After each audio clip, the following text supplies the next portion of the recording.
અને ઇન્દ્રભારતી બાપુની તબિયત લથડી હોવાના સમાચાર સામે આવ્યા। કુંભ મેળામાં ધૂળને લઈને અને ફેફસામાં તેમને ઇન્ફેક્શન થયું। 7 દિવસ હોસ્પિટલમાં રાખવામાં આવ્યા, આઈસીયુમાં રાખવામાં આવ્યા છે અને 15 દિવસ સુધી આરામ કરવાની ડોક્ટર દ્વારા સલાહ પણ આપવામાં આવી।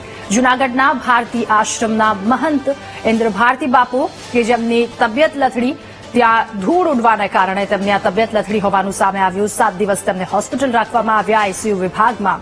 આ સાથે ડોક્ટરે વધુ દિવસો 15 દિવસ સુધી આરામ કરવાની સલાહ પણ આપી છે।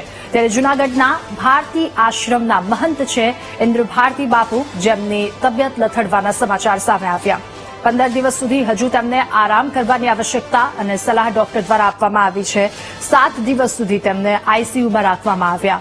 સતત કુંભ મેળામાં ધૂળ, લોકોનું અવન જવન અને જેને ધૂળને લઈને તેમને ફેફસામાં ઇન્ફેક્શન થયું હતું। વધુ માહિતી મેળવીશું। સંવાદદાતા બિપિન આપણી સાથે ફોનલાઈન પર જોડાયા છે।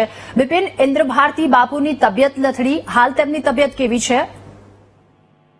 જી રાજા, ચોક્કસથી વાત કરીએ તો જે ઇન્દ્રભારતી બાપુ છે તે કુંભના મેળાની અંદર ગયા હતા અને ત્યાંથી આવીને તેમની તબિયત લથડતા તેમને અહીંયા પ્રાઇવેટ હોસ્પિટલની અંદર દાખલ કરવામાં આવ્યા છે। છેલ્લા 4 કે 5 દિવસથી તેમની તબિયત, હાલ તેમના સેવકો છે તે સેવકો દ્વારા જાણવા મળ્યું છે કે તેમની તબિયત સ્ટેબલ છે।